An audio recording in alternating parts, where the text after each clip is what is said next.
История племени Жалаир. Племена Жалаиры до вхождения в состав казахского народа занимали различные регионы Центральной Азии, главным образом Монголии. В начале XIII века они вошли в состав Монгольской империи и участвовали в завоевательных походах Чингисхана. Жалаиры вошли в состав монгольского, бурятского, казахского, каракалпакского, узбекского и хазарейского народов.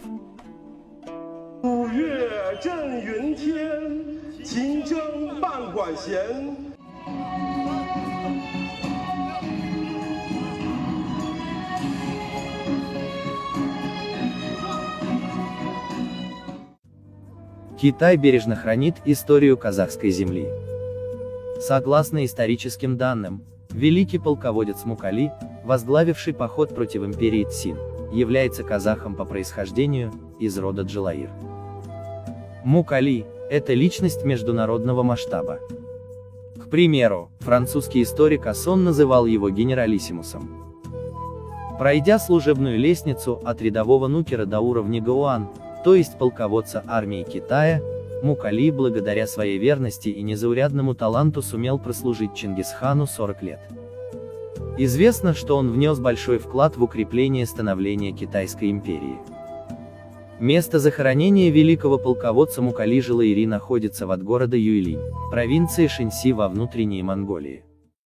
Алматы облысының әкімі Амандық Баталов арқылы жаңағы рухани жаңғырудың бағдарламасына байланысты бізге 18 адамға жолымызды бәрін төлеп, біз сол Мукалидің басына барып қайттық. Біз оның алдында үлкен тас қойдық. Сол таста Мукалидің жатқан жерінің жанында, сонда біздің аттарымызды жазған, Нұрғали Нүсіпжанов, Нұржұман Ықтымбаев, менің атым жазылған.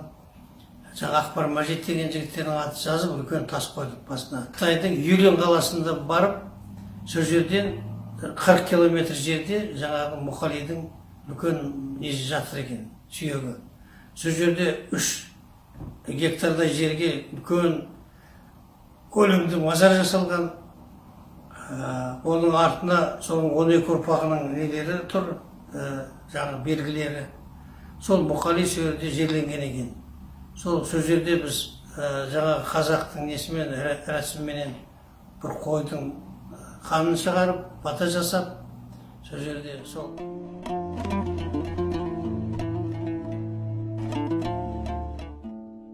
Во времена своих походов Чингисхан разделил род Жалаир на 4 части. Одна осталась в Монголии, вторая вошла в состав улуса Джучихана, позже влившись в состав казахов и войдя в старший жуз. Третья вошла в состав чагатайского улуса, четвертая с Хулагу ханом ушла в Персию, позже в Ираке основав свою династию Джалаиридов. Міне Жалаир деген поселокқа келіп тұрмыз. Бұл Азербайжанның солтүстік жағы деп айтуға болады. Қазақтың үлкен бір тайпасының біреуі Жалаирлар монғолдармен бірге Хулагудың әскерімен бірге келіп, осында тоқтады. 13 ғасырда Хулагудың өзі бастаған, одан кейін оның ұрпақтары жалғастырған Хулагуид деген үлкен бір мемлекет құрылды. Олардың астанасы Бағдад болды, одан кейін оның бер жағындағы Тебриз. Ал енді 90 жыл өмір сүрген жағындай мемлекет Хулагудың бастаған. Олар біріне бірмен таққа таласудың арқасында олар тарап кетті де, одан кейін үкіметтің басшылығы Жалайырларға көшті. Жалайыр, жаңа айтып кеттім, қазақтың бір үлкен тайпаларының біреуі. Олар 70-80 жылға шейін үкімет құрып басқарып тұрды. Олардың территориясы Иранның батыс жағы, Азербайжанның оңтүстік аудандары. Жалайырлар келіп осында бір ұрпақтары келіп орналасып, осы аралға қоныстанып, содан бері қарай мынау село, енді қазір бұлай есептеген болатын болсақ, 700 жыл осында Жалайыр деген солардың ұрпақтары тұрып жатыр. Ол енді бұл топоним болып қалды. Известно, что небольшая группа джалаиров, приняв участие в походе Хулагу хана на Иран, осела в западном Иране, где их потомки создали государство джалаиридов. Они много работали над расширением Тебриза и Багдада, строили в этих городах дворцы, мечети и здания. Годы правления с 1336 по 1441 годы, с центром в городе Тебриз. Специально, чтобы почтить память правителей государства Жалаиров, научная экспедиция по следам предков приехала на кладбище Шадбат-Машаеха, находящийся в 6 километрах от города Тебриз. Там покоится первый правитель государства Жалаиров, Хасан Бузург. Рядом находится могила его сына, второго Ильхана Жалаиридов, Уайса I. Енді тек қана олардың басына қойылған тастар ғана жатыр екен, бірақ кәдімгі жазылған олардың аты жөні кім екені жазылған тас қираған, оны бұрын болған дейді, қазір соны біз таба алмадық, бірақ дәл жатқан екеуінің жатқан жері біз таптық. Қойылған басына қойған қаратас құлпытасы онда таптық. Сондықтан мұны жаңалық деп есептеуге болады. Егер біздің тарихшылар бұған келетін болса, ал мына Қазақстанның кейбір кәсіпкерлер, бизнесмендері инвестиция жасаймын дейтін болса, мұны үлкен кәдімгі туристический орынға айналдыруға болады. Өйткені бұлар 90 жылға тақау өмір, 90 жылға тақау осы Иранның, Әзербайжанның жерін, Арабтың жерін билеген біздің бабаларымыз, сондықтан да олардың басында үлкен белгі болу керек, кесене салыну керек. Бұл туристический кәдімгі келген біздің Қазақстаннан келген туристердің баратын қасиетті жері болуға тиісті.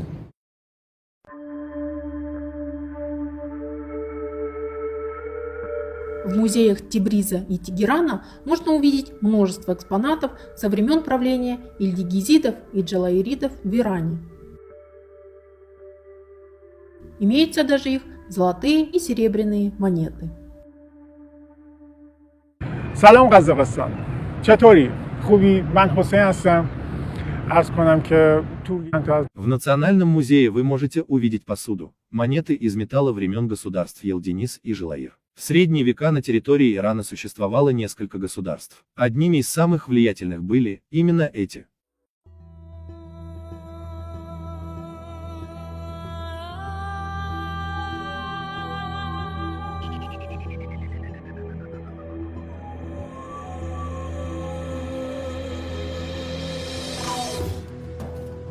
Этот музей на востоке Турции, в окрестности Дагубаизид.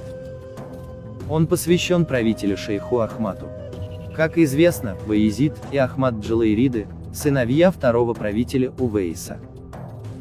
Они правили этими землями после смерти брата Хасана. О том, что столетия назад здесь властвовали тюрки, говорят исторические памятники. Менің артындағы тұрған тау Арарат, соның айналасы. Ал енді осыдан онша алыс емес жердегі Ван көлі, оның айналасы барлығы біздің бабаларымыздың баяғыда қоныстанған жері. Жаңа осы мұражайға кірген уақытында мені таңғалдырған бір нәрсе, ол маңдайшада жазылған жазу. Онда жазылған: бұл мұражай Ильхан шейх Ахматтың музейі. Ал енді біз тарихқа үңілетін болсақ, Ильхан бұлар мынау Иранның территориясы, Иран, Ирак, Әзербайжан Ильхандарды мұндай ұғымда әкелген Хулагудың тұқымдары, одан кейін біздің бабаларымыз Жалайырлар. Жалайырлар 14-ші ғасырдан 15-ші ғасырдың басына шейін 70-80 жыл үкіметтің басында тұрды. Ал мынау Ахмат Ильханға келетін болсақ, бұл Хасан Бузургтың немересі. Бұның әкесі Увайс I. Казахскому народу хорошо известно имя Кадыргали Жалаири, автора сборника летописи Джамия ат-Таварих, первого казахского историка, философа, ученого и общественного деятеля средневековой эпохи из племени Жалаир. Кадыргали Қосыбұлы Жалаири 1530 жылы туған, 1605 жылы қайтқан. Ол кісі сол Ораз Мұхаммед. Сол кісімен екеуі бірге болып Сібірде аң аулап жүргенде Тоболдың воеводасы Чулков деген оларды өтірік алдап неге алып, қонақ қылып, содан кейін қару жарағын алып, Москваға, Кремльге алып кеткен. Москвада, Кремльде бұл кісілер 13 жыл тұрған. Бұл кезде жаңағы Ораз Мұхаммед мен Қадырғали Қосымұлы Жалайыри, сол кезде орыстар мына немен шведтермен соғысқан. Сол кезде Ораз Мұхаммед, ол кезде орыстың патшасы Борис Годунов болған, ол өзі де түріктен, татардың азаматы. Сол Ораз Мұхаммед сол жаңағы шведпен соғысқанда үлкен ерлік көрсетіп, кейінде Борис Годунов Москваның жанында Рязань облысында Қасымов деген қала бар. Сол жерге Қасым хандығында Ораз Мұхаммедке хан қылып сайлап, ақ киізге көтеріп хан қылып сайлаған. Сонда оң жағында 2 қазақ, сол жағында 2 қазақ тұрған. Жаңағы оң жағында біреуі Қадырғали Жалайыри. Старинный город Касимов, претендент на включение в список Золотого кольца, получил новую достопримечательность. Там появилась мемориальная плита казахскому султану Араз Мухаммеду. Памятный знак установлен на месте захоронения Араз Мухаммеда. Касимовский хан казахских кровей более 2 десятилетий служил русским царям. Историки и туроператоры уверены, памятник не останется без внимания туристов. А для России и Казахстана это еще один повод укрепить дружбу.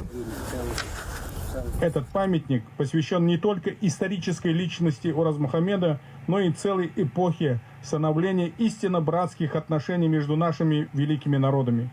Пусть его имя озарится светом нашей благодатной памяти. Кадыргали Жалайыри получает место одного из 4 полновластных беков ханства и занимает положение по правой стороне ханского трона. Благодаря его сборнику летописей, мы знаем имена легендарных казахских героев, фактов, касающихся казахской истории, о ханах Урусе, Тахтамыше, Абул-Хаире, Абъедиге-бие. Место захоронения Кадыргали Жалайыри находится в России, в старом татарском кладбище Касимовского района Рязанской области. В Текие Афган Мухаммед Султан покоятся последние правители Касимовского ханства. Біз сол Қадырғали Жалайыри іздеп, Қасымов қаласына 1-2 сөз бардық. Ең соңында сол бір старый посадтың жоғар жағында бұрынғы бір мазар бар екен. Сол жерде жерленген деген деректер болды. Сол жерге біз тас қойдық. Жаңа Қадырғали Қосымұлы Жалайыри деп арабша жазып, қазақша жазып, 1530 жылы туған, 1605 жылы қайтқан деп. А это племенной герб Жалайыров. Согласно книге Алжаса Сулейменова, ас и я, жал, означает грива, аир, вилы, трезубец. Хотя позднейшее название Тамги-Тарак.